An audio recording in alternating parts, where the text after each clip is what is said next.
দোস্ত এবার ঈদে মুক্তিপ্রাপ্ত সিনেমাগুলোর মধ্যে তাণ্ডব ও ইনসাফ নিয়ে দর্শকদের উন্মাদনা বেশি থাকবে বলে ধারণা করেছিলেন অনেকেই। দোস্ত পরিবার ছাড়া দেখা নিষেধ এমন ট্যাগলাইন নিয়ে মুক্তি পাওয়া সিনেমাটি এখন সব বয়সীদের মধ্যে গ্রহণযোগ্যতা পেয়েছে।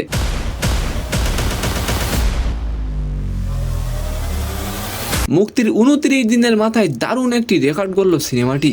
যত দিন যাচ্ছে ততই বাড়ছে উৎসব সিনেমাটিকে ঘিরে দর্শকদের আগ্রহ।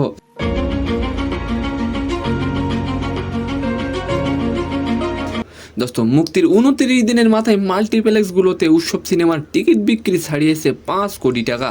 আচ্ছা, উৎসব সিনেমাটি কি পারবে তাণ্ডবকে টেক্কা দিতে? অবশ্যই কমেন্ট করে যাবেন। দোস্ত তাণ্ডব সিনেমাটিতে মুক্তির পর থেকে দর্শকদের উন্মাদনা ছিল চোখে পড়ার মতো।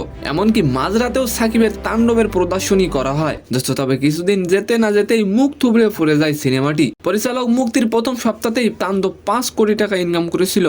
দোস্ত তবে তারপর থেকে তাণ্ডব সিনেমার ইনকাম নিয়ে পরিচালক কোনো কথা বলেননি। তবে দোস্ত উৎসব সিনেমাটি বর্তমানে সকলের ভালোবাসার সিনেমা হয়ে উঠেছে। তো সম্মানিত দর্শক, আজকের ভিডিওটি কেমন লাগলো অবশ্যই কমেন্ট বক্সে জানাবেন।